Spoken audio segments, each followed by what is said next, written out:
the night.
Hello, everyone. Welcome to this Monday's edition of The Light Gate. We are coming to you live from the beautiful city of New Orleans in Louisiana at the United Public Radio Network at 107.7 FM and the UFO Paranormal Radio Network at 105.3 FM on the Gulf Coast.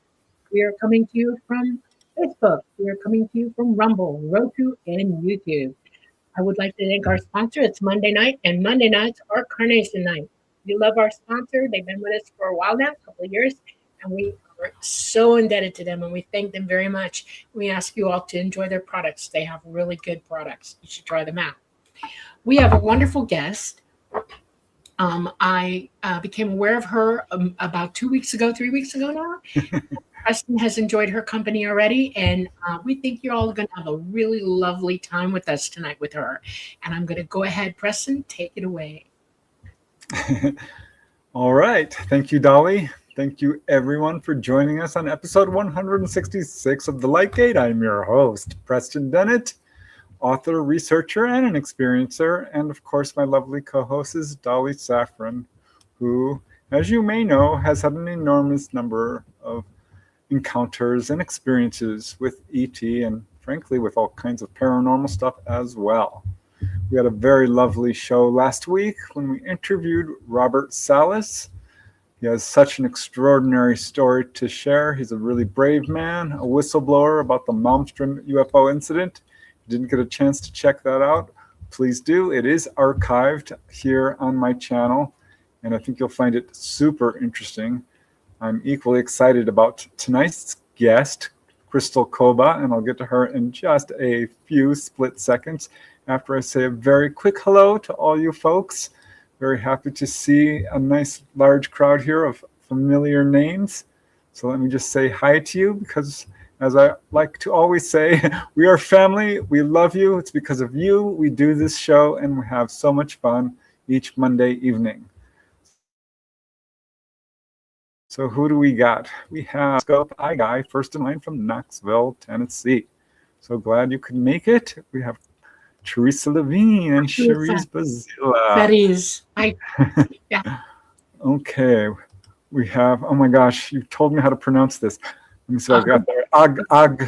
Aguk. Yeah. I'm probably screwing it up. Uk. You'll let me know. We have Chris Cranford. Hi, Chris. Oh. I have been on my craft named Chloe. Oh, very cool. Oh, I like that. Dolly's craft's name is Talata. So how interesting is that?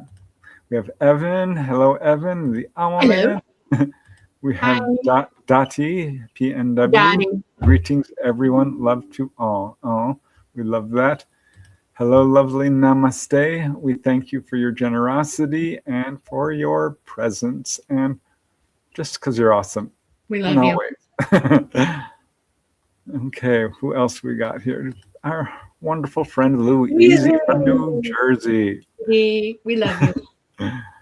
It's time to do another Q&A one of these days, Dolly. Yes. I think we're getting close to that. We have Jude Vivier. Thank you, Jude. I'm so glad you can make it. Jed, staying up late. Nice. Thank you. 1 a.m. USA versus Belgium. World Cup about to start. Okay. We're competing with the World Cup. Oh, no. Well, we'll do our best. We're competing in that. Okay. Thank you for calling us. Okay. We have Pink Possibly. Hi. I like that name. Pink Possibly. Hoping everyone is having a good night. We are. And we have Helena. Hello, Helena. And Relly Asistio. More power from the Philippines. Nice. Hello. My sister-in-law is Filipino, at least partly. Yep. So, oh my goodness, look at Louise. I celebrated my birthday on 4th of July. Yay, an independence baby. Happy birthday. Oh my goodness. Oh, wonderful. Another solar revolution. Happy Incarnation Day, as I like to say. I stole that from somebody actually, but I love it. Hello, Brian. We got Kiara Jade and Love Buzz and Texas Cacti. Yep. And SV Harkin. We have quite a crowd here. The lovely punk ass. Hello. Glad you could make it. Bambi Dudley and many others.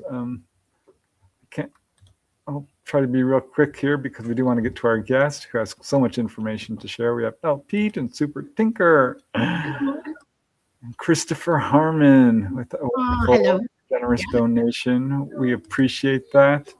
Thank you, Olivia Escamilla. Wow, guys. Thank you. You are so very awesome. I mean, I can't thank you enough for your support. Absolutely. Thank you, Drumstick. Yeah. And we got Lunar Dove. Yay. Hi, Lunar Dove. And Robert Steve Villegas. Yes. Lunar Dove finally made the live. All right, I'm going to get to our guest tonight. So excited. I mean, this is just an honor. I did have the wonderful honor to be on a panel moderated by our guest tonight, who is Crystal Khoba. We're very honored and delighted to welcome her to the Light Gate. She has researched the UFO subject in depth and has interviewed many people on her podcast and YouTube channel, Quantum Portals. Check it out. It's very interesting, growing fast. Crystal has had quite a few of her own interesting experiences, some UFO sightings and paranormal. We'll be talking about that, I hope.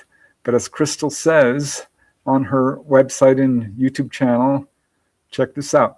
We explore the mysteries that transcend time and space. UFOs, esoteric philosophy, ancient civilizations, First Nation cultures, lost knowledge, and spiritual science. This is your gateway into the extraordinary. Each live stream dives into the cutting-edge research, expert insights, and powerful stories that challenge conventional beliefs. Whether you're a seeker, skeptic, or experiencer, our open-minded and interactive broadcasts offer a space to learn, grow, and connect, which is so awesome because that's exactly what we need at this time. And this is information you won't be finding on the mainstream media. So we're very honored that Crystal is doing the good work, and we're even more honored that she is with us tonight. Let me bring her on. Hello, Crystal. Hi, how are you? Good. Thank you for coming. Thank you for having me. I was so honored when I got the email. You're like, we'd like to have you. I'm like, oh my God. Yeah. No, I mean, we were really impressed. You know, I'm like, Dolly, look, I think this is a really interesting person here who's, because there's so much disinformation. There's so many people who are pushing a narrative. There's so many people who are wildly speculating. But you were, you were really grounded.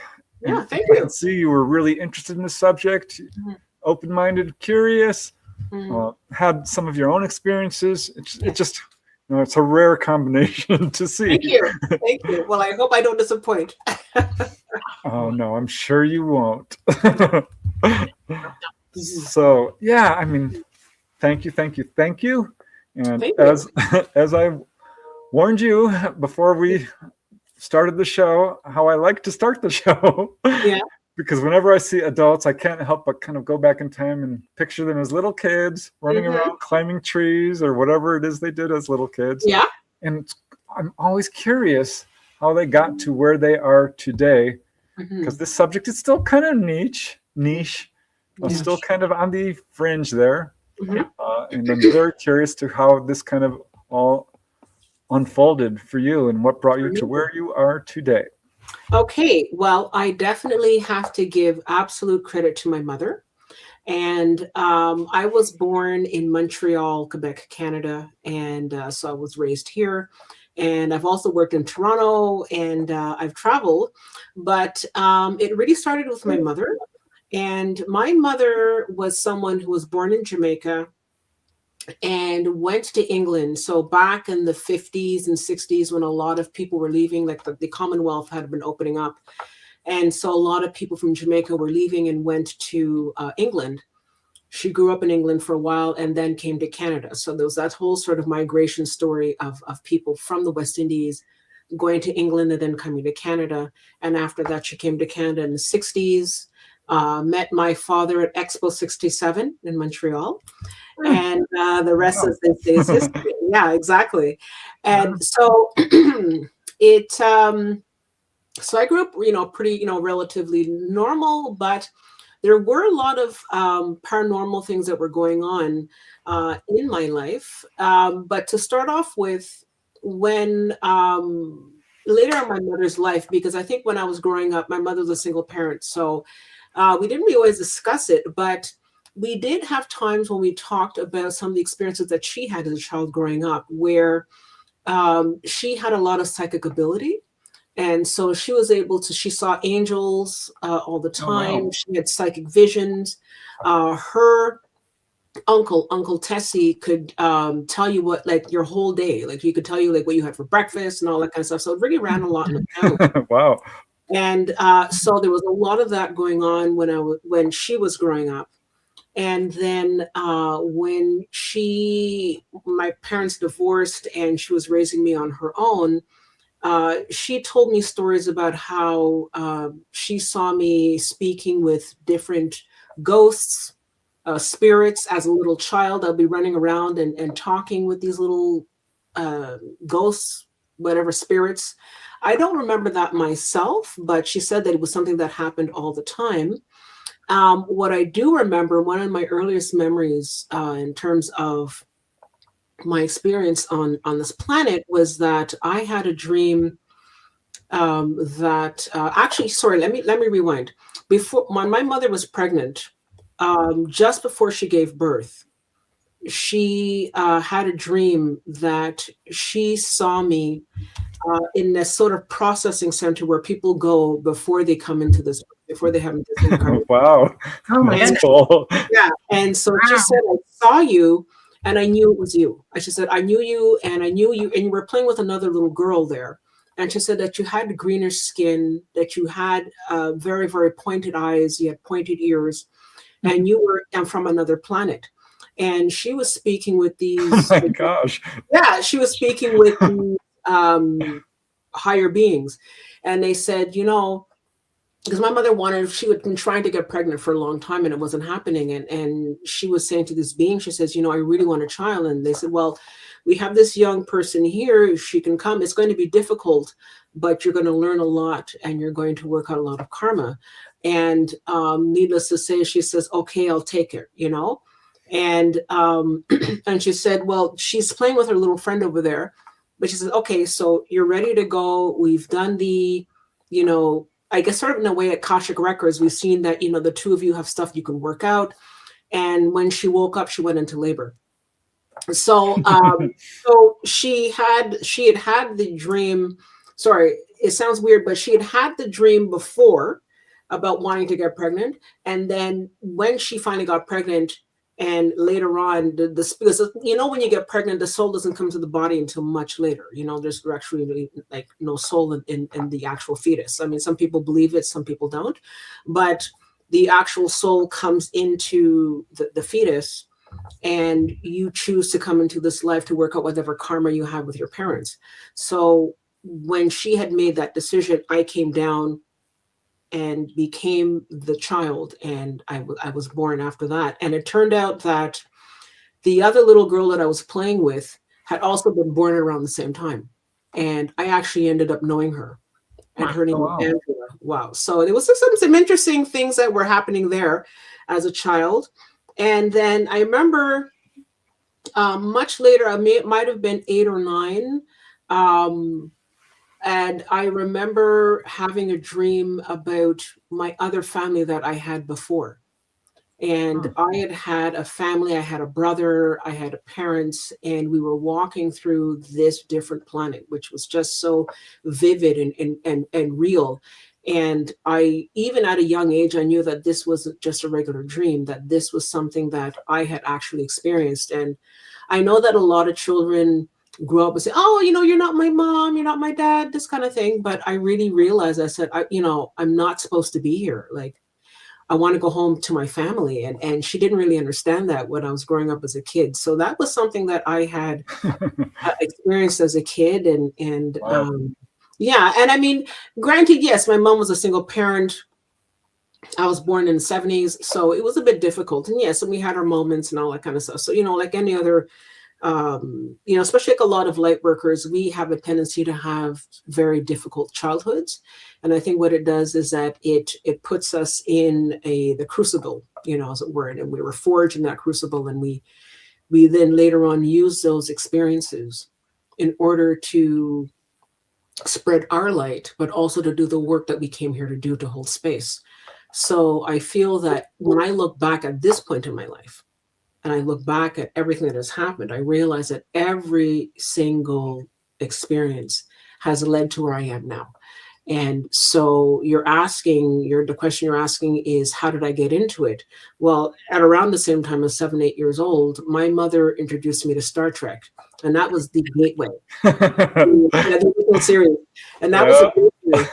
But also, you can't see it here, but my mom has a couple of hundreds of books, and all the books, if you're to look at my mother's library, has stuff about Edgar Cayce, about UFOs, about working with not like like the elements, like not witchcraft, because that has a bit of a stigma to it, but like working with the elements, I'd say Wiccan, earth magic, that sort of thing, and meditation and yoga. And I mean, I was growing up in all of that, and wow.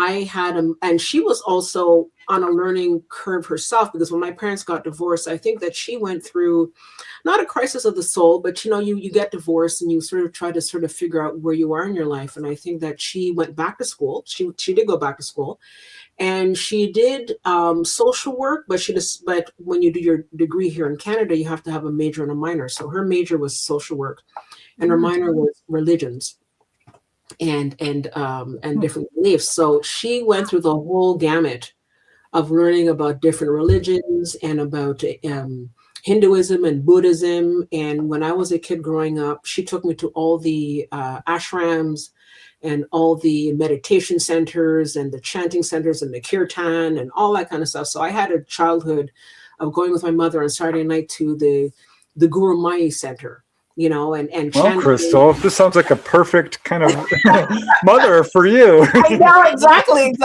So, like, I mean, I grew up having these conversations, and at the same time, my mother and I would be watching, documentaries. Like, you would sort of grow up and have, like, you turn on the TV and you would have like, oh my God, get the VHS. There's a UFO documentary on. Oh my God. So we'd be running around trying to film these UFO documentaries. So we had a lot of that. We would talk about that. We talked about time travel. I mean, we talked about everything. And I also had as well, again, spirit magic type of aspect, where she was also studying. She was a very strong Christian woman, So she had a very, very strong Christian background. But like I said, she, I think, wanted to explore different thoughts and different religious and different type of religious thought. And so she looked into sort of esoteric in that sense, sort of like doing the 4 pillars, like the types of meditation and working with sigils and working with different types of like working with parchment and putting spells and all, the whole thing. Like I had all of that, and not the voodoo and all that kind of stuff, which people often associate with people from the West Indies, but she had more of a Western, more of a Celtic type of approach to that sort of magic. So I grew up, I mean, when I look back and I'm thinking, oh my God, like we grew up like Wiccans, like we were making, seagulls and putting them up in different parts of the apartment and working with like gems. She had a big gem collection. And so I'm just a little bit jealous here. I mean, when you're a kid, you don't really sort of, think about it, but then you grow up and you're like, oh my God, this sort of led to where I am now. So even before she passed away, we were always talking about this sort of stuff. This was always like my reality, Did your mother have experiences? Did she? Oh God. Oh yeah, all the time. She had this one experience where she had we had been in the apartment and at one of the apartments that we'd moved into, and we later found out that particular apartment on Guy Street where we were was built on an Indian burial ground. Oh, of course it was. Yeah. Wow. So seeing Indian spirit guides in her dreams. At one point, one of the spirit guides, she was going to go off and do something. The spirit guide stuck its head out the wall and said, "No, don't do that." And I mean, just all this kind of wild stuff. And she saw Indian children running around. Like it was the whole gambit. So yeah. That's so cool. It's funny to me that you brought up Star Trek too, because Star Trek was a huge thing in our house. I know Dolly became a full-on Trekkie. I used to take astronomy lessons at the planetarium in Miami. And in 1968, my father drug my brother, my mother, and me to the planetarium on a Wednesday night. And we got there and we found out we were going to see an unpublished Star Trek episode. Oh. Else. And they had 2 representatives in there, and we watched the show. And then afterwards, they opened up an invitation to us to join the newly formed Star Trek Federation of Fans, and we joined. And so I became a Star Trek Federation of Fans fan. God, when I was 8.5 years old. Good for you. Time went by. My first husband was seriously into Star Trek. We brought my daughter up in Star Trek, and then I got involved with the Klingons, and I became a Klingon person, and I was part of Starfleet and all this other. I love that. I learned to speak Klingon, and I love Star Trek. I really do. I love Star Trek too. In Montreal, we had for a number of years, we had it was a charity that was done by CBC. Canadian Broadcasting Corporation in Montreal, and they would have a night where they would show all the episodes, and people were sleeping. It was in a hotel. It was in the Place du Canada hotel, and you would come with your sleeping bag and snacks. Just be in this big conference room, and everybody had their sleeping bags everywhere, and we were sleeping on the floor, watching throughout like the whole night. To watch all these Star Trek episodes. And so that was so much fun. And I became a part of MONSFA, which is the Montreal Science Fiction and Fantasy Association. So I was a part of that for a while. And I'd always done my Uhura costume every Halloween. So that was my Star Trek experience. Yeah, we were in the Dragon Con, and we did Dragon Con for like 12 years and straight. And I never cosplayed anything until the Klingon stuff, and then I went in full Klingon garb a couple times, and I'm tall. It would freak people out and walking down the street in Atlanta. That's fun. That's good. Funny. Yeah. So I was going to be a science fiction writer myself, but I got pulled into the UFOs. I'm like, well, if I can write about fictional aliens or real aliens, there was really no choice, is there? Yeah, exactly. So. Yeah.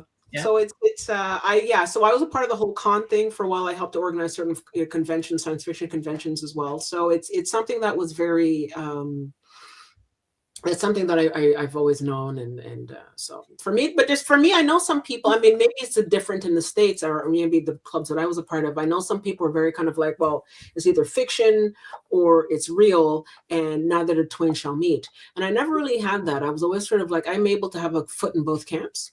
And I'm able to say, okay, I can understand and I can recognize the fiction, but I can also recognize that there are actual UFOs and people having experiences. Thank you. Yeah. Yeah. And It's when funny oh, sorry. because I went to some science fiction conventions and I was shocked to see how skeptical they were. Yeah.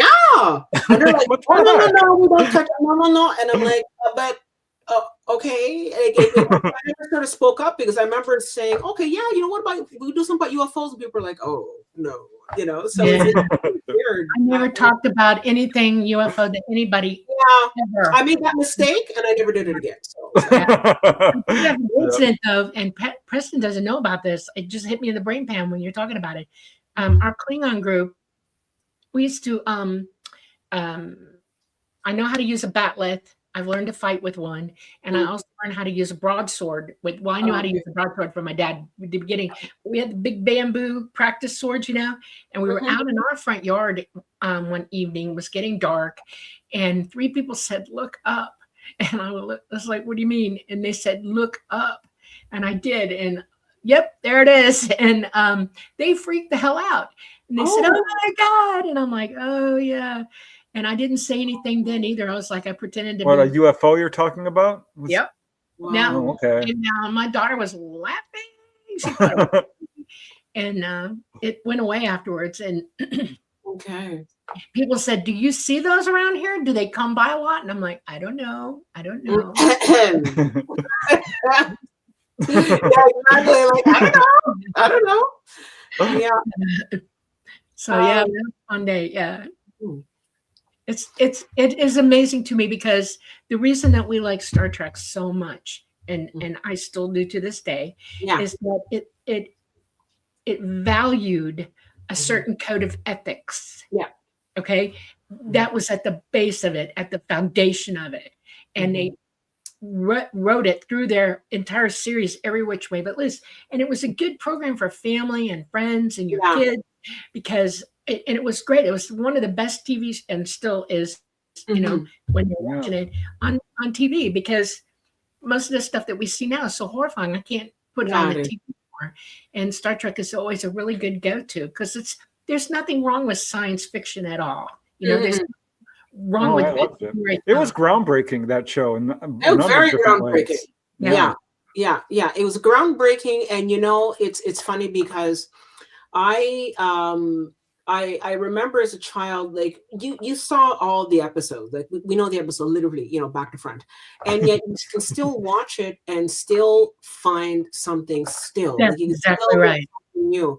And I have a film studies background, so I'm able to really kind of zero in on film and all that kind of stuff, and I've been trained in that way. And the thing is that what I find impeccable about the show, first and foremost, is the level of acting, and the acting is absolutely bar none. Yep.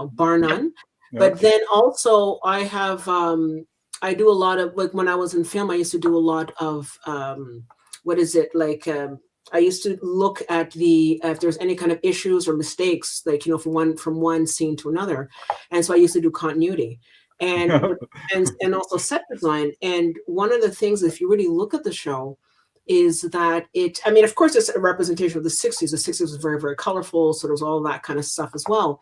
But the way in which the actors are filmed, the way in which the costumes, the way the lighting, just even the lighting, like that whole sort of like across the eye type of lighting and the color and all that kind of stuff, it shows the level of commitment to quality that you don't get today. And and it's not about they didn't have special effects. No. It's not about special effects. They had some, but obviously not compared to what we have today. I mean, obviously today it's a whole other story. Like, you have Lord of the Rings, that sort of thing. But with when you consider what they were working with and the quality, the top, it's the top. That's and the fact that we still watch it today, and still be engrossed and not be like, okay, well, I know what's coming next. No, you're still engrossed in it. It's I find I I challenge like anyone. that about it. You know, Yeah, the exactly. cheap sets didn't bother me at all. Not at all. No. But I'd rather, the thing is, we have the cheap sets, but the thing is that they made up for that with the quality of the writing, the quality of the stories. And what's interesting is you look at something now, like you look at like Star Trek now, and they were ahead in terms of the technology, like even stuff like AI. Mm-hmm. You know, Yes. they have AI in there, but they Yep. don't really talk about it in those words. So there's a lot that we're still learning from that show. Yeah. Yeah. You wonder who Well, Gene Roddenberry was talking to all the time, you know? Yeah. Yeah, I Well, was just going to say that. yeah, There's talk about that. He was I think he was working with Paharich, who was doing a lot of channeling, and he was talking with the Council of Nine, which I think a lot of people don't know of, and that he got a lot of his ideas from this for Star Trek from those sessions that he attended. Star Trek got a lot of things right, so yeah, I think that's one of the reasons it did so well. yeah, exactly. Yeah. So what brought you to the point where you're like, okay, you know what, I think I'm going to do some podcasting. Yeah. I'm going to really start digging deeper here. Yeah. So in 2009, my mother was, and this was before like the whole sort of like YouTube was still quite young, and no Zoom and all that kind of stuff. And my mother was attending a meetup, but in person, and she would meet with a couple of people here and there. And they were always talking about UFOs. It was a UFO meetup, basically. And they would meet up at this local mall, they had a food court, and they would meet up there. And she invited me a number of times, but I never went. I just thought, oh, I can't be bothered. And at one point I said, okay, I'll go. So I went. I was like, oh my God, this is great, all that kind of stuff. So it was only like about 3 or 4 of us there, but it was still kind of interesting because, you meet people who want to talk about UFOs. Why not? And then the guy who was organizing it, excuse me, he ended up having to go to do other stuff. So he asked if my mom would take over the group. And my mom was like, well, I don't really know if I want to do that. She said, maybe ask my daughter. So I took over the group. And so it was one of the first meetup groups in Montreal that was dedicated to UFOs. And we ended up having 20 people show up every Wednesday and talking about UFOs and talking about all aspects of UFOs and everything. And even sort of, we were more UFO, and not so much about esoteric, but more UFO at the time. And we did that group for a while. And then my mom was there for most of it. And then she got sick, unfortunately, in 2017. So she wasn't able to attend as many, but I continued with the group. And the group finally fizzled out at one point. Just sometimes groups just happens that way. And so from, let's say, about 2017 onward, we really didn't do the group. It was pretty much finished. And then I had, during COVID, a friend of mine had invited me to join an online group. We're going to be using Zoom. And I was like, oh, okay, yeah, I'd heard about the Zoom thing. Yeah, okay, sure. And I joined it, and it was a lot of fun. It was a group that was hosted by another woman. And we were I used to show up on the Zoom I think it was every Wednesday. It was a lot of fun, and we had some good times. We talked about different topics. And that's when I started to really sort of, branch, meet with people on Zoom during COVID to talk about different types of topics.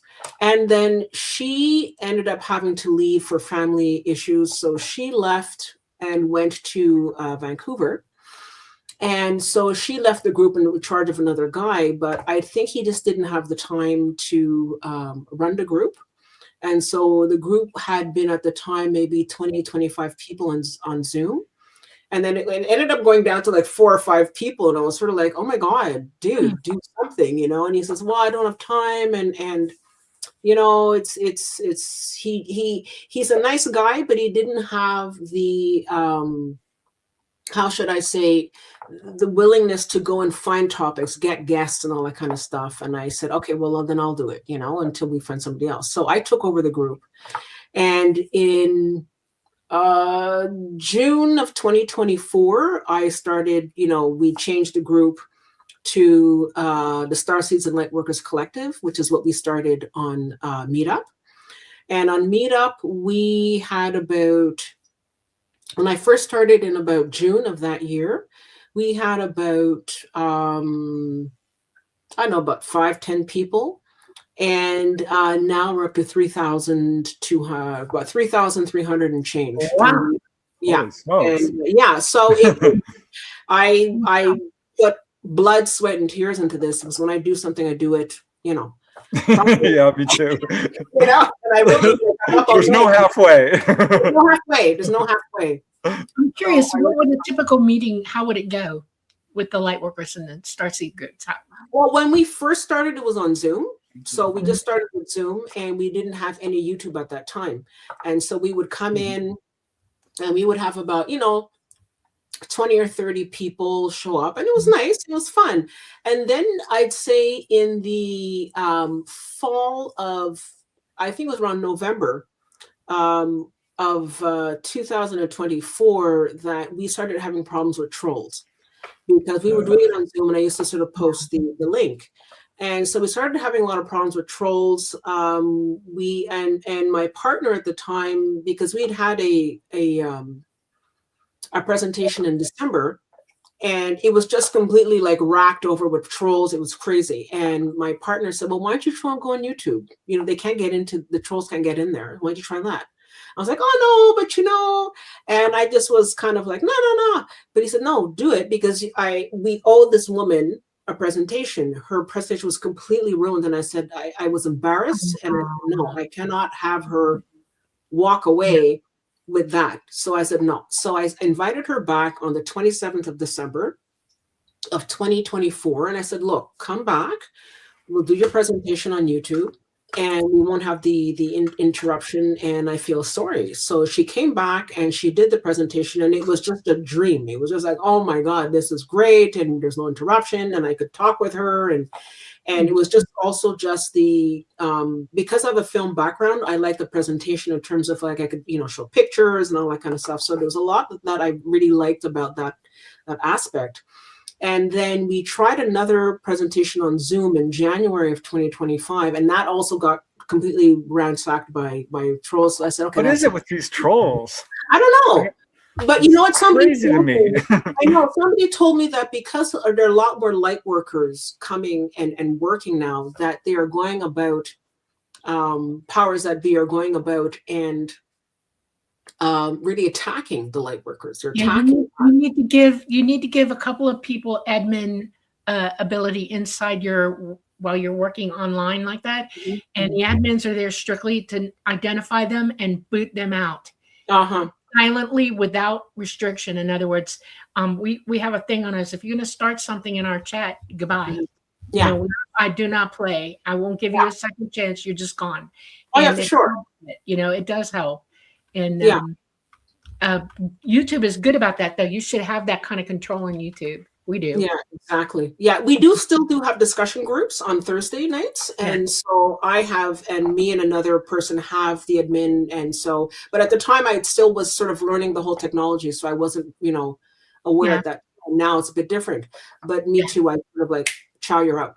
So we started doing the YouTube thing, and that's when it really started to take off. And so we started to get more, and we still have the meetup page where people can learn more about the different, episodes coming up and having a little bit more background, and then they can come to YouTube. But I also have the discussion groups, because I still like to have the one-on-one with people. I still like to give them a chance to talk. There's also aspects of the programming that we do where people can listen on a Wednesday night to a presentation, and then they can come back on a Thursday night and have a discussion group and meet with, one-on-one with the guests that we had and ask questions. So we still like to have both camps. That's very cool. Yeah, that's cool. I like that. Yeah. All right. Yeah, I just put your YouTube channel and website in the chat notes and got a few new subs. So thanks, guys. Because they were asking. I'm like, it's in the show notes, but I may as well just put it up there. Thank you. But yeah, I mean, I don't understand the whole troll thing. It's like, don't you have anything better to do? It's like, no. If you're here watching this, why are you not participating? I don't know. I just find that weird. You just have some people who are really stupid and who just want to just cause problems. It's sort of like, young teenage, Yep. I don't know. I don't know either. You It don't want baffles me. what's being discussed on camera to be heard. So if you're in chat and you're paying attention to chat, you're not going to pay attention to what's going on there. And it's a control thing. It's people who, like you said, want I control. sometimes wonder if it's deliberate and intentional and nefarious coming from. There is. I think there is, and I think that not to go off too much into the conspiracy, but the thing is that the energy on the planet is changing.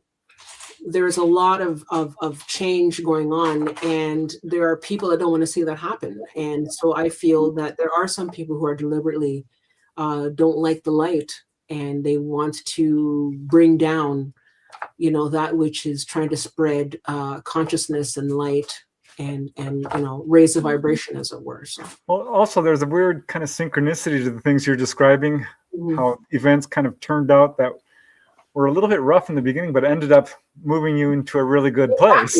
Exactly. I mean? Absolutely. Everything has a reason. I see that now, the higher mind. Yeah, which is very cool. Yeah, so, it is very much. So sounds like you're having a really good time doing this. I'm having a good time. It's a lot of work. But I like it because I see the benefit that people are getting. And I see how people are really enjoying the content that I'm bringing them. And we had a little chat before we came on air, and I was saying that I have a lot of people that are showing up now and saying, I was really looking for a place to sort of find out more, and I didn't know really where to go. And I saw your channel, or a friend recommended it to me. And I really like the fact that, I feel like I've come home and I have a place to talk, and it's open. And I feel that maybe I'm giving people there's a lot of different shows out there, so I'm not the only one, but I'm just saying maybe in the way that I do my show, that it's giving people a sense of belonging and a sense of being able to sort of put their toe in the water without jumping in completely and learning a bit. And a lot of people have said that. They said, I feel that I can ask questions and be a part of something and learn, 100%. Because there's this subject. We talked about this too. People are waking up. They are. It's a new era in a lot of ways with all this talk, steps towards this. I put that in quotes, towards disclosure. Yes, exactly. Absolutely. Bunches and bunches of new people are coming in, and to see that your group went from 5 people to thousands just shows it really does. Important subject. No, this really does, because something's happening. Definitely something's happening, and people are around, and people are really looking to explore this topic. And it's funny because I see from the gamut, like from young people all the way to people who've been doing it for years. And so when you look out there, a lot of people are starting to wake up. And so I'm glad that it's not just so niche and it's just one group of people. Like it's everybody. It's like a large crossover of people. And there are times when I've had shows where people have come on and I'm like, I'm here with my daughter who's 12, or I'm here with my dad who's 80 some, and I'm so you have so many different people that are looking for this information, and I'm just so glad that I'm able to bring it to them. And one of the things that I've noticed in doing this, when I first started, I noticed that it's still a lot of work, but I was like really like, oh my God, like pounding the pavement and trying to get people. And now I find that it's just all coming to me. Like it's just coming to me. And because I've given it to the universe, and so the universe is like, sure, no problem. Exactly. When you're doing the right thing, the red carpet rolls out in front of you. And if you're not, all those doors are closing, you're knocking on brick walls, you're not going anywhere. It's like, what is going on here? You're not doing what you're supposed to be doing. That's why. Yeah. But I feel it's funny because in my life, I've tried to do different things in my life, and I've worked in film, I've worked in music, I've done a lot of different things. Like if I had to die tomorrow, I'd be like, okay, I've done a lot. I'm not sort of like, I wish I could have. No, I've done quite a bit of different things, but I've always felt that it was always very limited, and there was always a door at some level, but and it was like, okay, that's it. You're only allowed this amount of time, and that's it. So I found most of my life feeling, well, gee, what is my path? What am I supposed to be doing? And And for a long period of time, I was just sort of like, well, I guess I'm just going to do this 9 to 5, and I guess that's it, and I don't know. And I think that when I look back, I was trying to force different things that were not meant to be. And I find that the universe is saying, this is what you were meant to do. Because even though I, jimmied the door and I got it open finally, but it's just like, it's Yeah. all coming in and it's all working and I'm meeting the right people and things are just, slotting in and it's just such synchronicity. It's beyond I words. love that. Yeah, synchronicity all the way. That is very cool because, it's a lot of work doing a lot of show. work. We're It's just a doing this lot once a week. And Yeah. it takes a lot of not effort. just this show. Preston has another format that he's on, so he's doing that, and he's doing that, and then he does podcasts, and so do I. And then every now and then we get called to go somewhere, and so you got to plan around that. And it's luckily it's a good, well-traveled road now. We're familiar with it, and things are chugging right along, and we're enjoy about it. Let's put it that way. It's a good thing. Yeah. And I know that motion doesn't occur until you start moving forward yourself, and once you stick your toe into that motion, then you get caught by it and you go, and it all happens at that point. And if you're doing what you're supposed to do, it's your, how do I put this? How do you judge what the right move is for yourself? And the best way to do that literally is to do what feels right for you. Don't question anything. If it's right, it's right. Don't be your own worst enemy. Stay out of your own way. Yeah. Like when you're going downstream, you're just pulled along.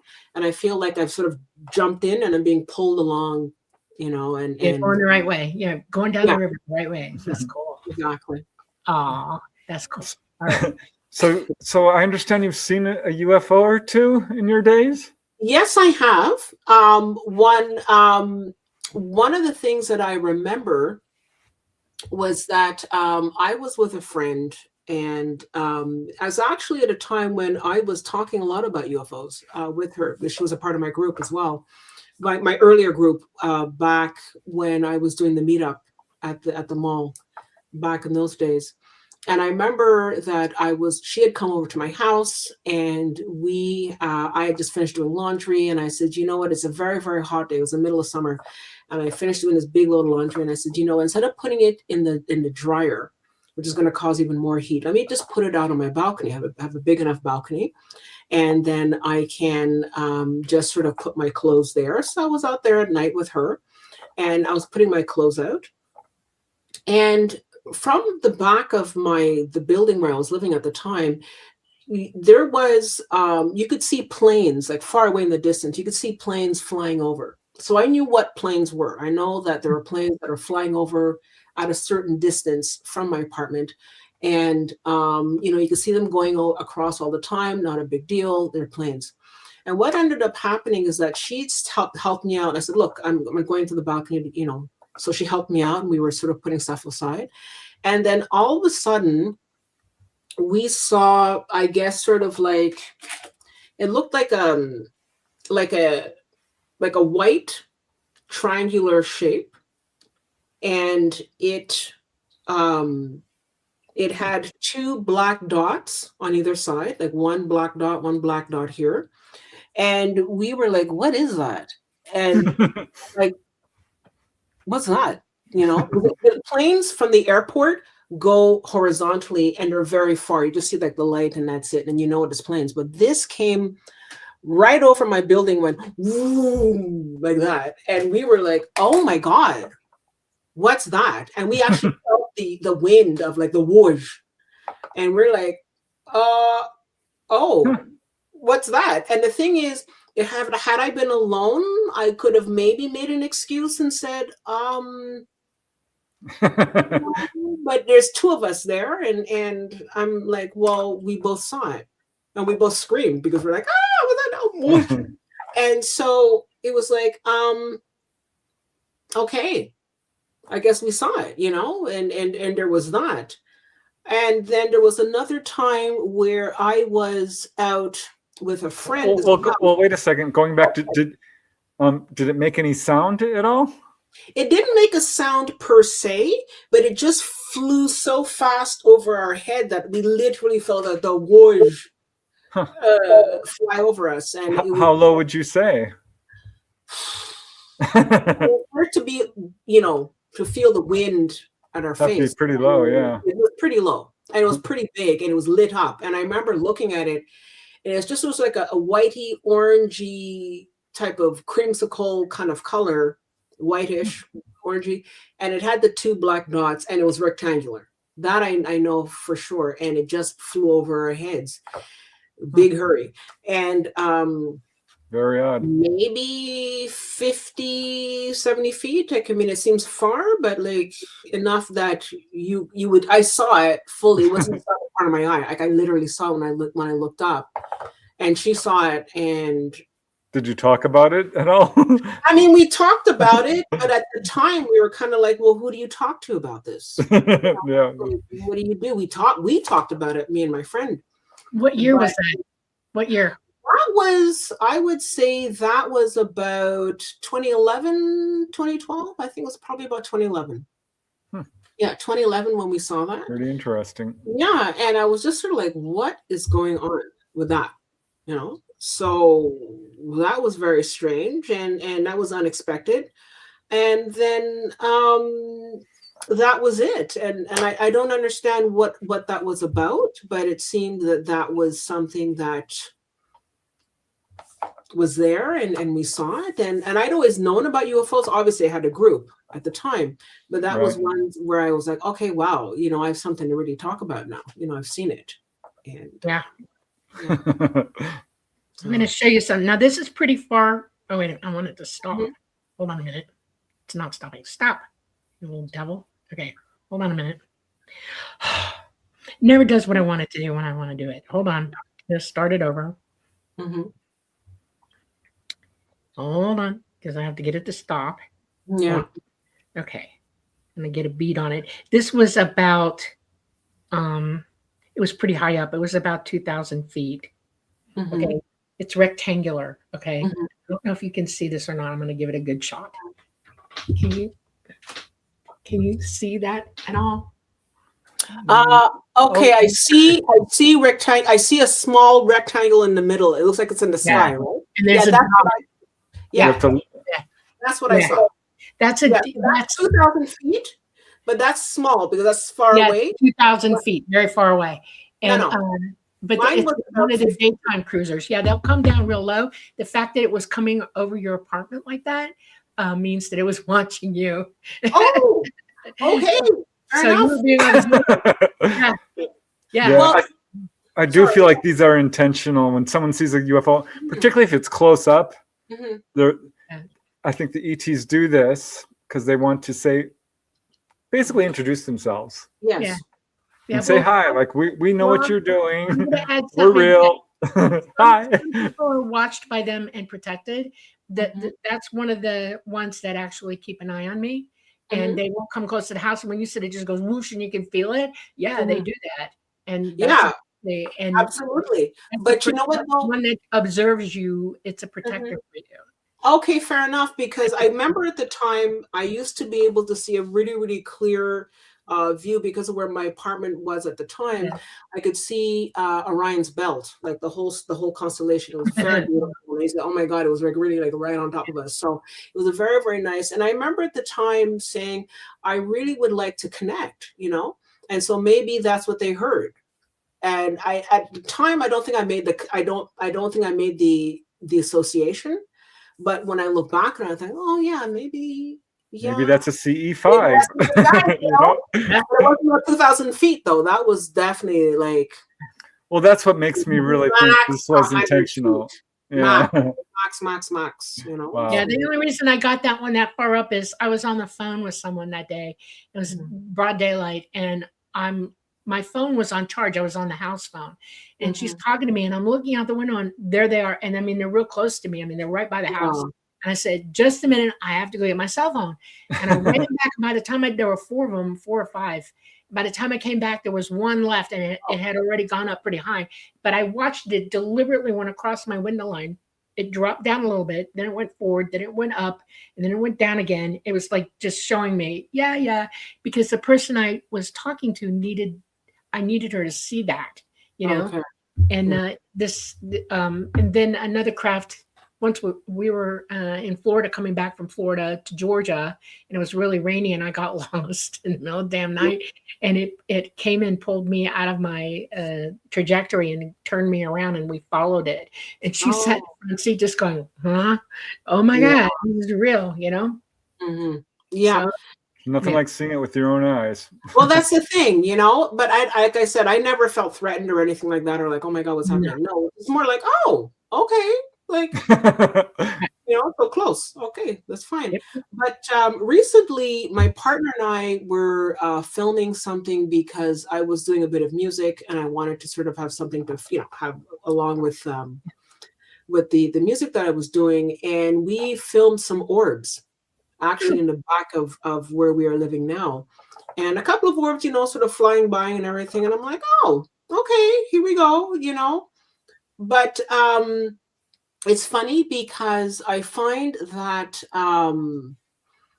in the last little while, even though I'm ready now to have a connection with higher beings, what I'm noticing is happening to me now personally is that I'm connecting with them at a much more psychic level. I'm connecting with them so I'm connecting right now, and this is something I haven't already revealed to anybody. Well, to a few people that I know, but I've been connecting more with Arcturians and different beings, and those are more the people that I seem to be connecting with. I'm also connecting with just basically. I know that there's different groups that are out there, so I've been actually having I've been seeing things, I've been seeing lights, I've been, getting a lot more visions and connections. And that seems to be more of where my antennas pointed to. Do you meditate every day? Do you meditate pretty much I do, yeah. Okay. And do you know how to OBE? I'm sorry? You know how to OBE? Not really, no. I should. I'll send you a little guide I put together.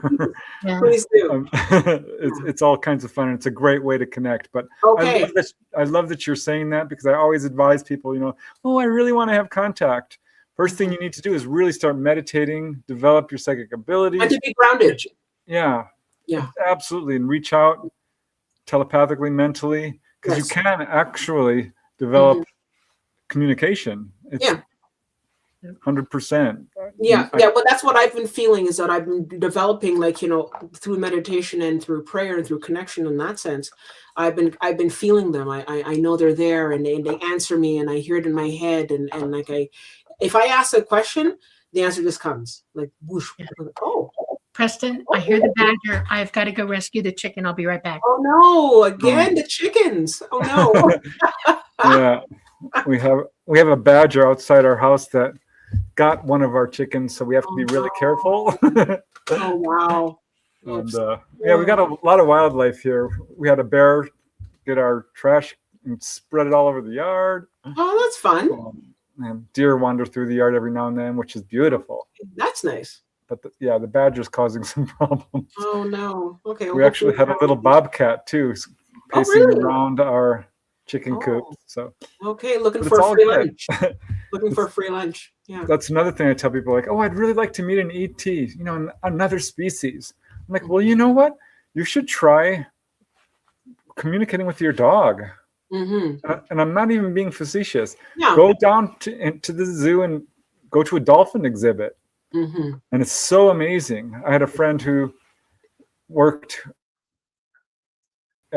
he was a marine biologist for the Navy. And he brought me to a dolphin tank, and I got to have this long interaction with these dolphins who are absolutely sentient, 100%. These are beings who are absolutely amazing. They're sacred animals in my book. Dolphins and whales are absolutely sacred. Like, that's like a big no-no. This whole thing of like, what are people doing? hunting them. Like, what is that? You know? No. A Yeah, big no. I think you are a contactee, Crystal. I'm just saying.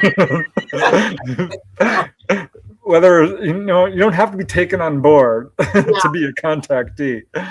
But that's another thing I hear so many contactees say is that they have this really interesting connection with animals. Yes. Or just a real honest to God respect. Yeah. That's something I've always had, a very strong connection with animals. Always, always. Always, always, always. Yeah. Very cool. Yeah. Yeah. Well, I want to hear more stories. Do you have like some paranormal stuff that has happened to you? You know, it's in terms of paranormal stuff, I think that when I was in my other apartment, I don't know what happened with this other apartment. That was pretty wild. Like, I mean, I had to leave at one point because I was moving out with my partner, but in the apartment that I had before, I remember at one point I was watching a lot of stuff with and I know it's not for everybody, but I was watching stuff with Bashar, and I was watching a lot of stuff people doing, different types of channeling. And I remember I studied a lot of channeling at one point. It's pretty interesting. It's pretty interesting. And I remember being very much into the work. I mean, I still like the work that he's doing. It's very interesting. And he was talking a lot about the Esasani, and I thought, okay, this is kind of interesting. And when I was doing my meditation, I was doing a lot of my meditation back then, and that was before that was at a different point in my life when I was single, and I think I had a lot more time.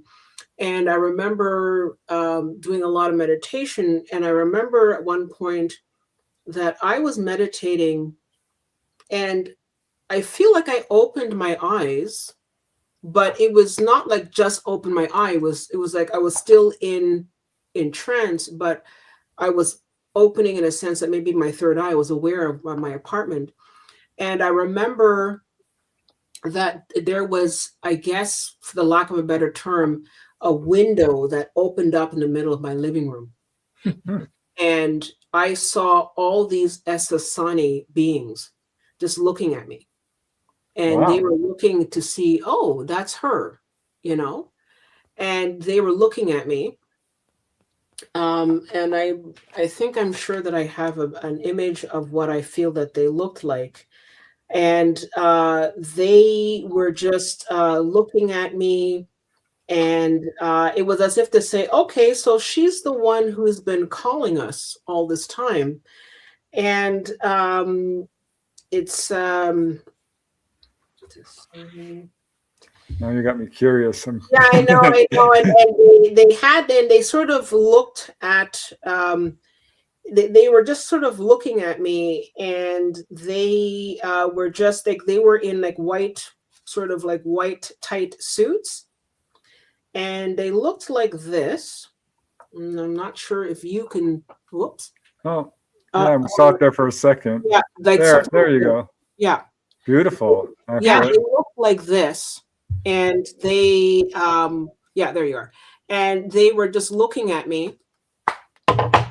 So it was like it opened up a portal from my living room onto their ship. I could see that they were on their ship. Oh, wow. And they opened it up, and they were looking at me. Yeah.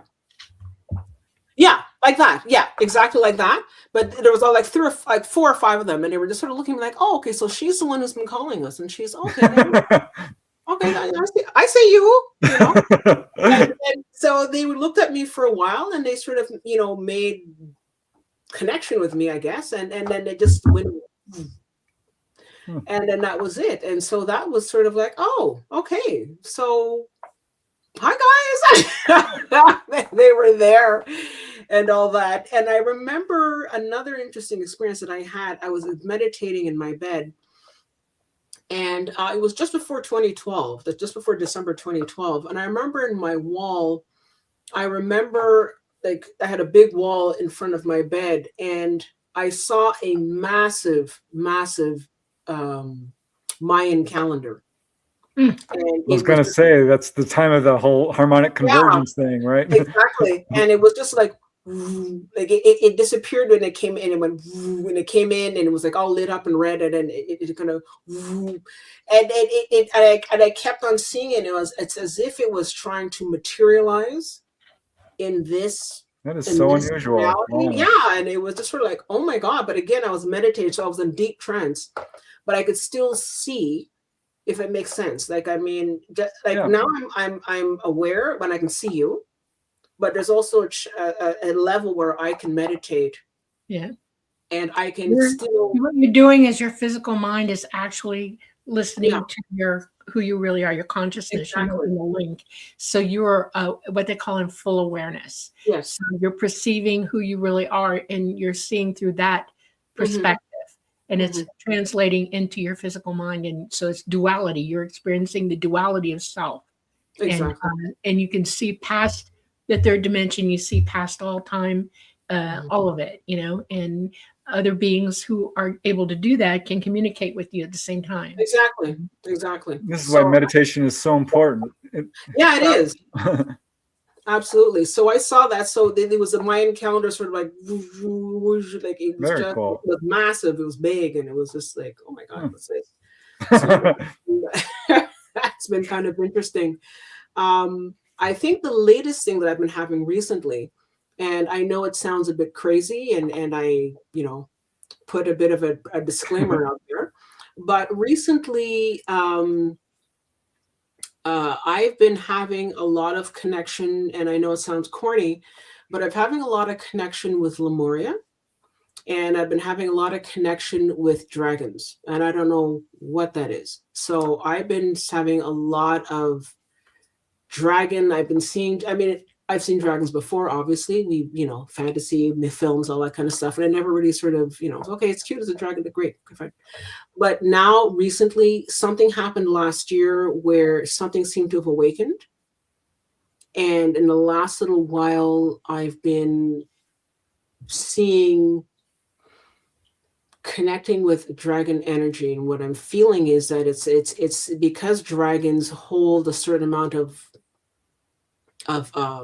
sacred knowledge that I'm somehow connecting with that somehow. I don't know. So I love that, actually.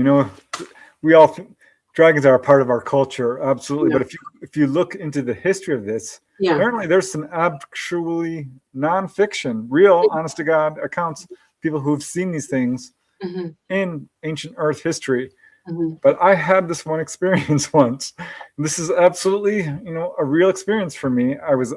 I popped out of body. I have a lot of that astral projection stuff. And I'm just kind of wandering through the house. I'm like, what am I going to, this is cool. It's always really cool. And, you're like, oh, I'm out of body. It's a wonderful feeling. And I walked into the backyard and I see this glowing cloud coming towards me. Kind of like you've seen Close Encounters of the Third Kind. It's roiling and it's coming closer. And it's getting bigger. I'm like, well, look at that. I wonder if that's a UFO. Because, of course, that's where I always go to. And it's getting closer and closer. And then it's coming down. And out of this darn cloud comes an emerald green dragon. And it is the most beautiful thing I've ever seen. There's just something. Yeah, it was iridescent. And I can't even describe the color because this thing drops down and lands next to me. And now I'm kind of frightened because it's huge. And I'm like, wow. I mean, I'm just absolutely dumbstruck because this is real to me. This is a real waking. I'm awake. I may be out of body. And unless you've had an OBE, it's really hard to express how truly awake you are. You're more awake than you are than when you're in the normal waking world. Yeah, absolutely. Yeah. But then it put its head down on me and let me touch its head. And I went over and I climbed on top of that thing. It told me to do it, and off we went. And that's all I remember. Well, it talks about, this is what we talk about when we say synchronicity, because I'm hearing your story right now. And one of the things that I find kind of just gave me goosebumps now is that one of the things that I've been seeing, and when I say dragons, I don't mean actual lizards from the past and zoological. I'm not talking that. Again, I'm talking about what Dolly talked about, is seeing things from a different sort of the duality aspect, a different dimensional. Right.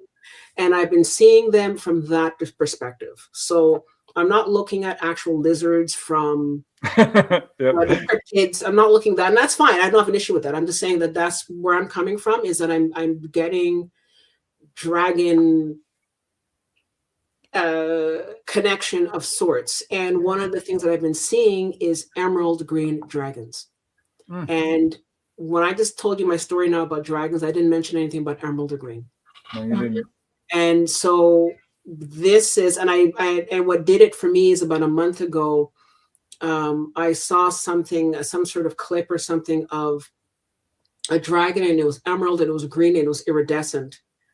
And it was in this film clip, I don't know where I saw it, something, and it looked at obviously the viewer, and I just almost fell apart because I thought, oh my God, like it touched me at such a deep visceral level. And I'm thinking, but what's going on? Like, I saw Lord of the Rings. Like, I mean, I've seen film. Yep. Why is this affecting me now? And what I think, what I've been researching about dragons is that there's a dragon lineage. There is a deep, connected to the divine feminine. It's connected to knowledge. And so dragons are really knowledge keepers. And so that's more of where I'm coming from, as opposed to, let's say, the three-dimensional Lord of the Rings dragon fighting swords. And it seems that the dragon energy is being awakened at some point in me. And I feel that I need to explore that. That's my next thing right now. And I'm working on it slowly but surely in the background. But I just sort of find it kind of weird that you've said, oh, you saw an iridescent green dragon come down. And I'm like, oh, what's going on? Yeah, I love dragons. I think there's something about dragons that still resonates with a lot of people today. My sister-in-law, she's an artist. She illustrates my books. As a kid, she would draw dragons. She got in trouble for it from the strict teachers. And Dolly definitely has a dragon connection. Yeah, really? Same thing. I used to draw dragons all over my walls too. And when I was really young, I started having memories of being a dragon. And I thought, oh my God, I've lost my mind. I remember past lives like crazy. I know them. And this was, when you use the word visceral, it's real. I could feel it. I could smell what it smelled. I could hear as it heard. I had the feeling of all of it. And Mama, my onboard person, asked me, why is this important to you? And I'm about 7 or 8 years old. And I said, because I think I'm a dragon. And she said, could you have been a dragon in a past life somewhere else in the universe? And I said, maybe. And she said, what do you remember about it? And I said, being lonely and missing my mate. And I didn't understand what that meant at that age, but I knew to say it and remember it. And she said, well, then that's a point you need to think about that. With that, why is that coming to you now? What is it about this dragon to you that's a point that you need to understand in this lifetime? I'm like, okay, all right. And it's weird because I have a book on board that belongs to me only. And it's got a blue sapphire cover on it. And when you open it up, it lights up and it shows me anything I want to know, anything in any way, shape, or form. And I had went to go get it because I was going to look up dragons. And on the very book itself, on the back, I was looking and there was my blue dragon on the back of the book. And it's been there ever since. It has never gone away. That's my blue dragon. That's who I was. And it's permanently on that book. And I realized that there's more going on with us all than we understand. And that every lifetime that we live has taught us something. And that we have, if we have the sight of it again, if we start visiting it again, that we need to bring it into this lifetime with us to experience what it meant to us. What is it that we're supposed to be paying attention to here and now through that experience? Exactly. And so that's what I'm telling you. That's what you need. Well, I get that. And I totally resonate with what you're saying. I feel that there is a certain sadness also with me and my dragon, because I feel that, and I keep coming back with Lemuria. I don't know what that is, but I see a temple, there's a lot of water, it's open air, there's structures, and my dragon is there. And I think what I'm feeling, what I'm picking up is that the dragons were wisdom keepers on this planet long before anything was there.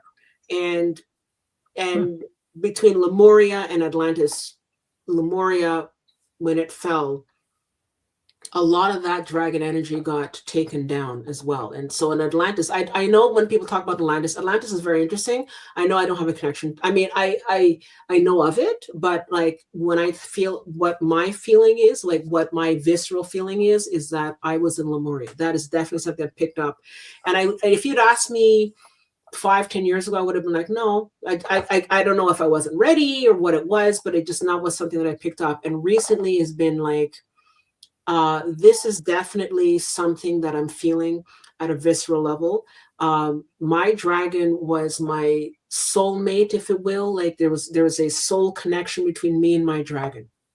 And in the sadness is that I've lost it. I don't know how that happened, but even now I feel like I'm welling up in tears because I lost this connection with my soul dragon. Okay, well now I'm going to tell you something you both don't know. I'm going to yeah. So, a lot of revelation tonight. I've been males in other lifetimes, and I was a male in the lifetime. I was a blue dragon. I was a male, and the females are green, emerald green. Okay, and I want you to think this through, both of you. Okay. You're not always male or female every single lifetime you do it. So if you have an emerald green dragon, that means you were if you were the dragon, or if the dragon you were either a male. So if it's your dragon, in other words, not you but your mate, you were the female and it was the male. Okay. Or wait, backwards. I'm saying it backwards. Males are blue, females are you were male. Okay. Preston, same thing.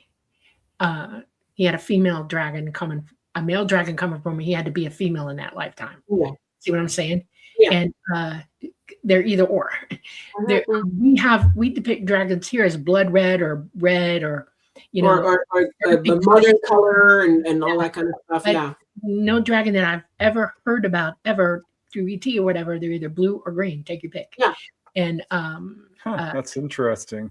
Yeah, I mean, there's obviously interpretation in like fantasy and mythology. So I think that's where that comes from. But you're right. I'll tell you something else you don't know. Lemuria was named here Lemuria because somewhere out in the in another galaxy from us, behind the Pleiades, is another star system. It's the Delphinius system, Delphi, and that's where everybody who has those memories are coming from. And they came here and called it Lemuria. And the reason that Lemuria and Atlantis went down at the same time, just about, is because of a 12,000-year pattern that our planet has. And it everybody had to leave. Literally. Yeah, but that sorry, I'm gonna have to write this down. Sorry. Yeah. So Delphi? The Delphinius system. Delphinius system. Yeah. I call that particular planetary group the Delphi group. And I know where they are, but it's in that star system. And it's as the crow flies, ascension and declination, it's behind the Pleiades. A lot of people talk about Pleiadians, they're really talking about Lemurians. Okay. Because the Pleiades is a failed galaxy. It got torn up by another galaxy. And the only stars that are in it are so heavy and dangerous that no life has ever been in it. But they still associate with being Pleiadian. It's because when you stand on the ground and you look up and you're looking for Lemuria up there, or the Delphi system, you have to look through the Pleiades. And that's why you'd say, oh, we're from Pleiades. No, you're not. You're back there. It's on the other side of that. Well, I'm glad that you brought that down, because it's what I've noticed is that I've been, seeing different things and different connections and all that. Yeah. And I always have like little puzzle pieces that are added, and that's adding more of a puzzle piece. And so that says something, because I know that there was definitely something cosmic, because last week or 2 weeks ago, we had a channeler who came on, Josh Rutledge, And I was asking him about the whole dragon. I said, look, this is something that's been happening to me. I don't understand what's going on. And he says that I wasn't so much here, but I was in another place and there were dragons. And so but it wasn't clear because it's sort of more of a yes, no type of situation. So it's hard to sort of get full answers. But you're giving me the answer that you're giving me. I'll give you a corollary about life here. All life is sentient. Horses are sentient. Dogs are sentient. Birds are sentient. Everything is sentient here. And one of the experiences that we're having here is that all sentient life should be in cooperation with each other. In other words, we're all in this together. We're here for a good reason together. And there are experiences that we should be having together that we don't. So when you're in that system and here's the thing, when you're born, you don't have to be a human or a humanoid. You can be born as a bird. You can be born as a cow. You can be born as a horse or a dog, But the same thing anywhere else in the universe. So the sentient beings, dragons, were with humanoids also, where they're from. Only those people were mostly water people. They live in the water, and the dragons. But that's the water. That's the water that I'm picking up. There's a lot of water every time I look at this vision. A water world with the dragons. It's a water with oh my god, wow. Yeah. Oh no. That's very cool. I need to talk afterwards. I'm sorry. It's wow. Okay. Because I was thinking, why am I picking up water all the time? Why am I picking this It's up? because Lemuria has always been associated with water. I'll tell you the three main ethnicities that came from Lemuria to here. You're sitting down, right? Oh my God. It's Southeast Asian, Polynesian, West Indian people. All of them are included in the Lemuria genetics. Their ethnic groups, and I identify with it as well because I have those ethnicities in me. When you look at me, you go, "Why did she have eyes like that?" And that's because I have Southeast Asian in me, big time. Okay. I'm Japanese and Korean, and I have Southeast Asian, and I have Denisovanian blood as well. So it makes me look weird, so it's whatever you're genetically walking around with, you're supposed to be experiencing in this lifetime. Your code talks to you. It remembers for you, sends you in the right direction. Okay. Yeah. And so I find it interesting. You came from Jamaica. Your mother came from Jamaica, the West Indies. That's directly part of that group. It's funny. Genetics do play a role. It's so wild because that really just seals the deal. That seals the deal. And I was always saying to people, I said, oh my God, I feel like I'm in water and watery. And well, this is a really good way to determine past lives. Wow. When you're drawn to something or you've got a certain resonance to it, this can speak to actual past life. Exactly. Funny. I know I had a past life. There's definitely a past life there, but it's just that I didn't understand the connection. And obviously, because I've been calling out and saying, I want to understand more about what's going on. I feel it. I know it's there, but I don't understand. I want more understanding. I want to know what this is. And so sometimes people come into your path or things will happen. And so here I am thinking, I'm just going to have like a lovely conversation. And now I'm finding out an aspect of this past lineage that is calling to me because it's coming from within. It's not an outside, I saw a cryptid in a museum, so that's kind of cool. No, this is something that's coming from within. It's been calling out, and it's sort of like a distant knocking, and you sort of hear the door knocking, and you're like, but who's knocking? It's your body's singing the memory to you. Listen. It's singing the memory, and it's coming out, and it's sort of like, so I'm hearing it, it's coming out, but like I just sort of like, I don't know, I didn't understand it. But everyone needs to just start listening to that inner voice because all of this is trying to communicate with you. Wow. It's funny. Me personally, music speaks to me really loudly. When I hear Spanish guitar, I can't handle it. I absolutely collapse and start crying. It's just some weird connection. And when I hear like Indian music, not Native American, but I love Native Americans too. Don't get me wrong, but sitars and Bollywood and all that.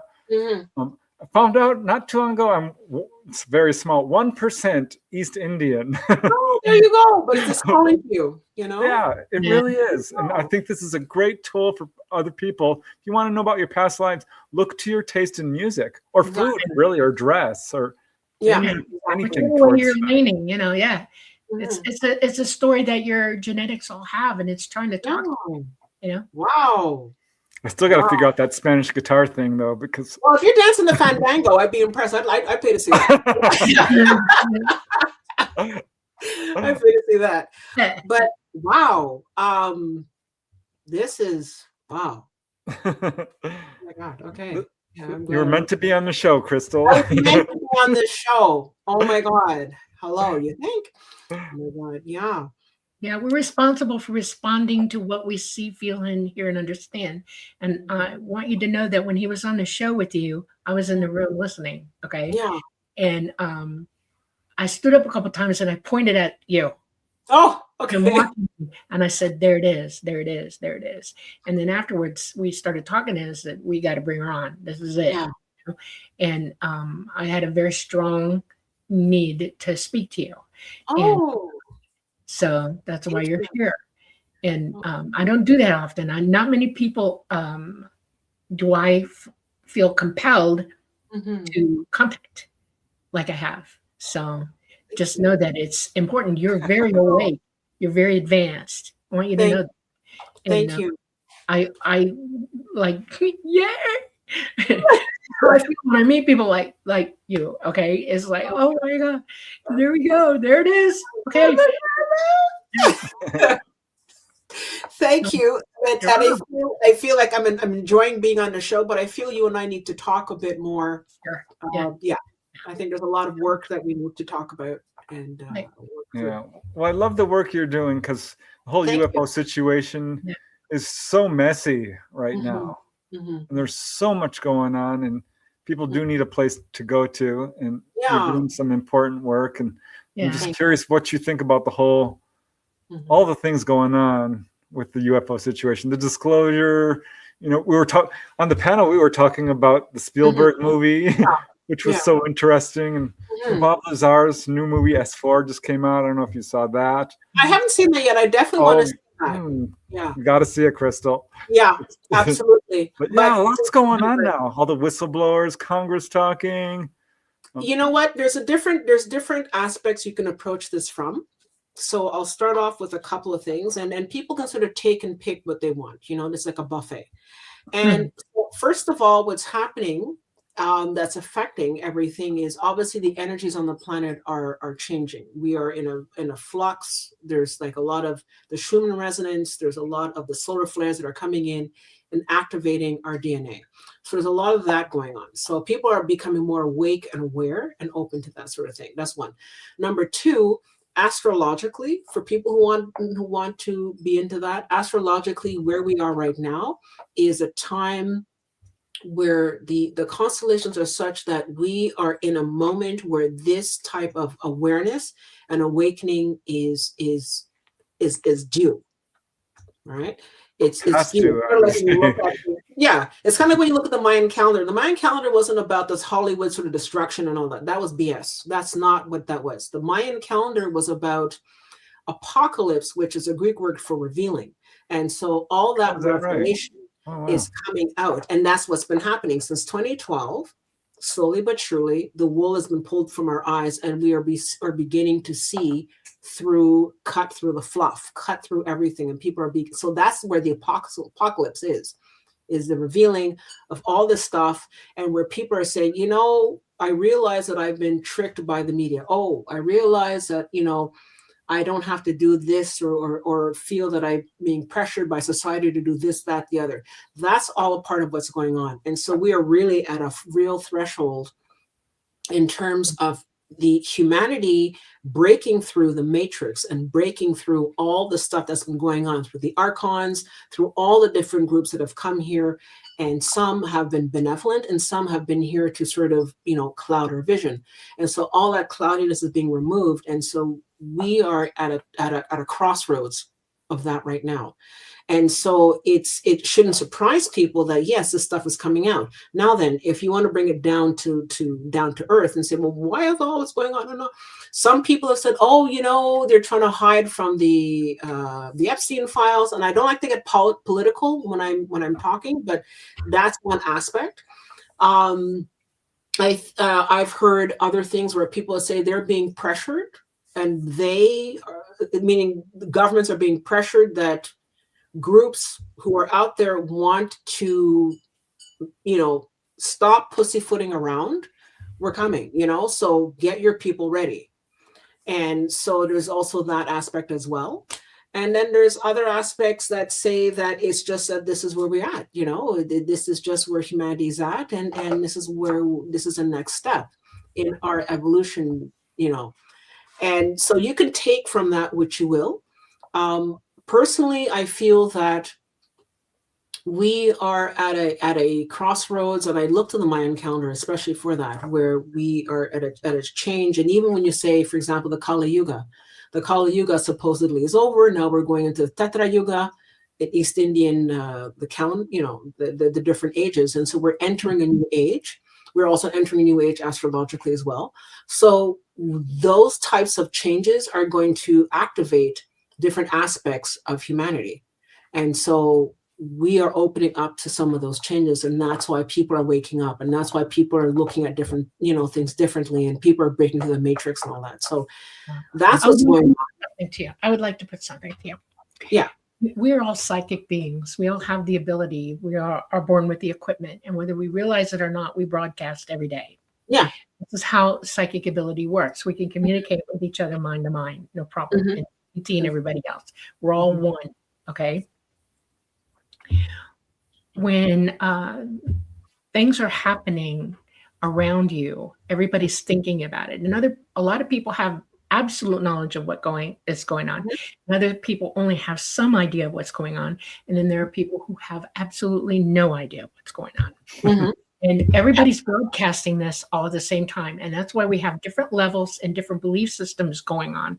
Because for the last 2,000 years, it's culminating through all of this. That's why everything is so confusing, and people don't really exactly have a feeling, but everybody does have the feeling that something's going to happen. Yeah. The most important thing that I hope humanity takes into account over all of this is that no one is going to be able to ferret out the entire picture. We're at the point now where that's not possible. But what we are capable of doing is working on ourselves and using our abilities, teaching ourselves what we need to know to evolve, a higher wisdom. Okay, wisdom is your key to any freedom of any kind: spiritual freedom, physical freedom. The greatest tool. Yeah. Yeah, it's the greatest tool. That and love. That and love. They're the same thing. Yeah. One of ET's greatest messages to humanity is that it is time to wake up, and it is time for each of us individually to take steps to work toward understanding what's going on for real. But it has to come through us. Our abilities are the only thing that's going to give you the truth at this point. And once you become wide open psychic, you only hear the truth, and it's practically downloaded all over you. You just sort of hear it. Oh my God. Okay. And as you walk through this process, you start to get glimpses, which is you're getting now. You're seeing things and hearing things, and things are coming to you. I would tell people that what you need to do is go on your own inner journey. Keep journals, do your meditation. When you sleep, get up in the morning, write down everything you remember from the night before. Learn how to remote view, learn how to OBE. Take that journey into psychic awareness, because that's the only way to link up with who you really are anyway. It's your consciousness. Who you really are is indwelling this body, and you need to be in full contact with yourself and everything else at the same time. And that's what the Mayans wanted as well.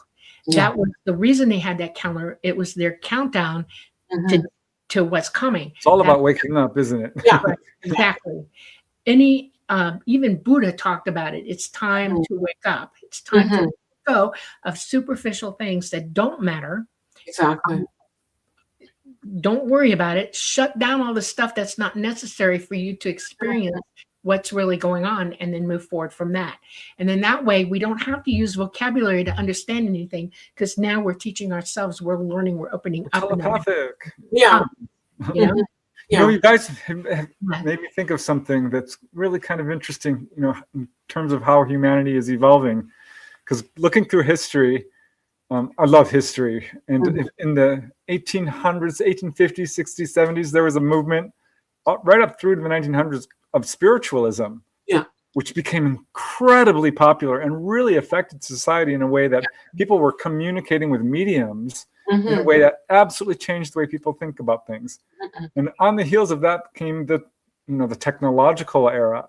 Lights, we got lights and phones and electricity and TVs and cars and planes.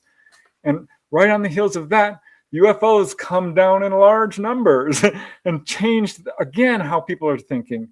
Yeah. Right after that, there's the near-death movement. Raymond Moody's book, Life After Death, continued to sell over 100,000 copies for 30 years. Yeah. And all these books just poured in and changed the way we all think about life after death. This became an idea whose time had come.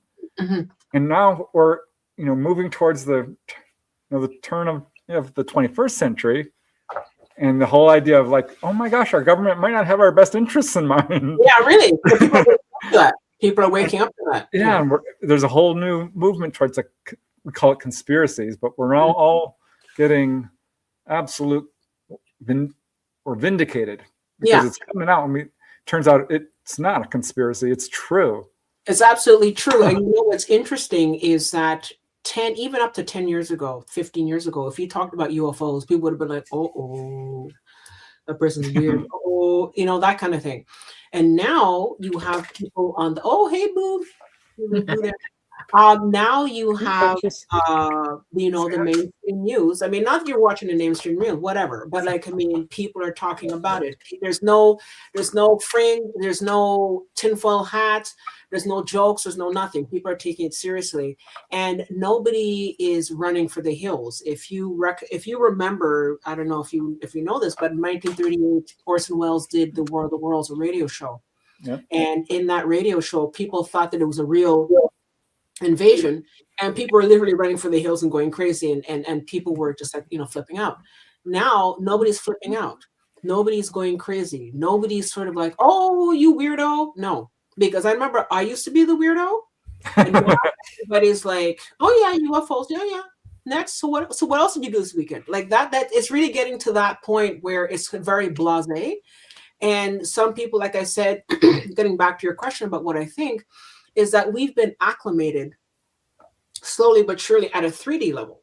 So there's the psychic level, which we've talked about, but there's also the 3D level where you have movies that have been coming out. And now, granted, a lot of these movies have been stupid with Alien and all that kind of garbage and War of the Worlds and all that. So, and I think that a lot of people have said that, look, if they really wanted to invade us, they would have done that a long time ago. We're still here. We're still causing this planet a lot of damage. Clearly, they're not here to destroy us because we're doing a good job ourselves. But, I think that right now, you can literally feel it in the air. You can feel, when there's a storm coming, you can sort of feel the water in the air. You can feel it coming. You can literally feel it in the air that something is about to happen. Right. We are at the threshold. Like we're right on the threshold here. And I would not have said that 2 years ago, 5 years ago. I would not have said that. I would be, it'd be nice. Yeah, that would be nice. Yeah, sure, whatever. But now I feel it literally in my bones that something is about to happen in the next 6, 8, 12 months, max, something is I don't know. I just know. Well, this is why it's important to wake up psychically. Yeah. A lot of people are waking up. There are those of us who do know what it is. And it's hard to talk about people because when you're first waking up, you don't want to hear reality in all its glory right away, because reality can be hard. Mm-hmm. And we've been living in a society that's taught us to not live in reality. to play Exactly. games, to live in AI, to live in, games that, alternate realities and stuff like that. Yeah. And we've been taught to fear and things like that. So this reality is serious. And so gently walking people through it. And there's a time and a place for it. Like right now, the time is now to wake up, take what you're feeling and realize that you're being lied to. You are. Yes. You don't know, you have no clue what's coming right now, and you'll come to that, but you need to develop your perception to the point that when it does start to happen, you see clearly. Exactly. Discernment. What's really going on for certain. And so that's the most important thing. And it does involve cleaning up your body, cleaning up what you eat, what you drink, what you breathe, how you live, what you imbibe socially, like there's TV is not healthy for people. The news is not healthy for you either, because you are being lied to, you being treated a certain way. There are certain games that you shouldn't be playing, especially through AI. AI is nobody's friend, trust me. Yeah. It's bad. If you knew enough about it, you would understand what I'm saying to you. We need to get in contact with who we are, our own natural selves. We need to realize that we can't function as a 100% operating human being if we don't take care of ourselves first. Everybody else is hung in the wrong way if we don't all work on that together. Then when the time comes, we have each other, we're in lockstep, and we can do it. That's what we need to work toward. It's important to think those things through, really think them through. It's a good time to be alive, though. And we chose this. Well, there's joy in that. There's joy in the work of it. Yeah, it's not all bad news. It's not all bad news, but also at the same time, I'm also comforted by the fact that everything that you're saying, Dolly, is 1,000%. And what's interesting is that what you have right now is a lot of people are saying, I don't like AI slop. A lot of people, I remember here where I am, there used to be like this center where people could go play these AI games with these goggles and all that kind of stuff. And that never took off. That actually closed. That closed. And I know that Meta was working on these, glasses and all this kind of stuff. And, we were going to have this whole world online and everything like that. And that kind of fell apart. People are not really into that, and a lot of people are saying they want more real connection. A lot of people are saying that they are not liking AI. A lot of people are saying that, more and more people are not drinking. A lot of people are not smoking. A lot of people are saying that they don't watch the news. The news is not being watched. People don't watch the news. So that kind of viewership has gone down the toilet. So something's happening. Irregardless of what my opinion is or your opinion, thing is that a lot of people are starting to make that trajectory and say, I don't want to watch TV. TV is almost all but gone. Right. So clearly something's happening. I'm not out there, plugging people away. Like there's something happening. People are doing it on their own, and people are eating much more clean. People want to, have better health, and they want better. And you're starting to see rules coming into place where they don't want phones for young people and all that kind of stuff. So something's happening on this planet. Irregardless of my opinion. The media used to be very, very tightly controlled, and it still is. It still is. Because of that, people now have these outlets like this one. Exactly. And publishers, there used to be 7 major publishers. Now you can self-publish your own book if you want, pretty easily. Yeah, and so there's different people, and the minute they start to crack down, like for example, a lot of people are saying, "Oh, I had a YouTube channel, but it's being cracked down." Now you have all these other splinter channels that are coming out because the minute they start to try to crack down and to control people, "Oh no, okay, bye," and then they start to go the back door. So we're not going to be controlled, and the media would have you believe, "Oh yes, you are." No, you're not, because if you're not buying into the AI and you're not buying into any of this kind of stuff, you're not going to buy into it. Period. Right. Yeah. I know. I like how you put it. Okay, bye. It's that simple. Okay, bye. I choose. I'm sovereign in my own mind. I am allowed to choose for myself, and we need to stick to that because anything else is not acceptable. No. But people are taking back their sovereignty, and people are saying, "I'm. Wait a minute. Whoa. I'm going to decide for my body, and I'm going to decide what I'm going to do." Right. And also people are starting to say, and like, for example, people are seeing all the games, like you're talking about the games about race or about this and that, and you realize it's such BS. But you know what it is? It really goes back, and it's not so much about Bible, but it goes back to the Bible and that passage about the Tower of Babel.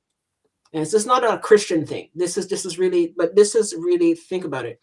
In that passage, when they talk about the Tower of Babel, the gods, because there's more than one God, right? It's not just one God.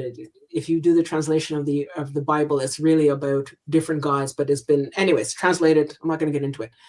But the thing is, they said, let us go down and confuse these people. Let us go down and pit one against the other. Let us come down and change their language so that they may not communicate with one another, so that they may find confusion, so that they may not be one with the other.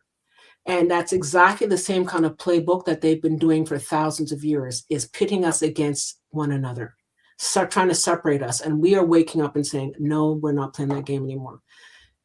A whole idea about race and all that kind of stuff is a tool. It's not real. It's a tool that has been used. Yeah, as a registered nurse retired, I can tell you that we are all Homo sapiens, yes, human, and our race is human. It is. Every one of us is exactly the same thing. And because we have different color or whatever, it only has to do with the fact that our melanin genetically is different. We're all, and it's interesting to me, when I learned this in college, I died laughing. All of humanity, all of us are different shades of wheat. Did you know that? Okay. And it's funny because in the Bible, it says, gather the wheat, gather the sheaves of wheat. It's all of it. Okay. We're all being gathered together and helping one another. And that scares the hell out of them, because there's that 1% that has ideas about how things are going to go down. Exactly. And we need to wake up to that. We need to wake up. But that's why they came down and tried to destroy us and separate us, so that we wouldn't have that ability to come together. I want you to understand, it's not a God that did it. It came from here. It was already here, and it destroyed us as a people. It stopped our ability, and it's not the language, it's our psychic ability. They broke it. And they used slavery, they used fear. Yes. To do, and it's all through the years. Slavery is just control over a person's body to twist their minds into your will. Exactly. That's what that is. And understand the true meaning of what that is, and not allow it anymore. Okay. Exactly. We there so many of us, and when Preston says the word love, that's the most important thing. We have to understand that love is paramount, should be. It'll change your DNA back to the way it's supposed to be. Because that's when the DNA broke and we became violent assholes. Okay. Exactly. And we need to let our repair DNA. And the best way to do that is to learn to use your psychic ability and learn to communicate with the universe like we're supposed to. Exactly. That'll repair our DNA. That will repair our DNA. That will take us out of the situation that we're in and open our eyes to the fact that we are all. Love is the answer. It's that simple. All right. We have about 5 minutes left. Yeah, sure. One last example that warmed my heart is earlier this year, when you had those monks that were walking from Texas all the way to Washington. Oh, yeah. And a lot of people were watching that, and a lot of people came out on the street and were giving them flowers and all that kind of stuff. And one of the things that people were saying is that, there's so much going on in the States, and there's so much hate and all this kind of stuff. And I just want love. I just want peace with people. I don't want to. And I was warmed to the heart with that, because it shows that deep down, people are not buying into all this crazy, not the politics and all that. People just said, I just saw the monks and I started crying, because their heart chakra was just, and love is there, and love is growing. When people are following these monks, I realized that, we're capable of so much. Love is powerful, and we have to teach its power to everybody. Exactly. It's important.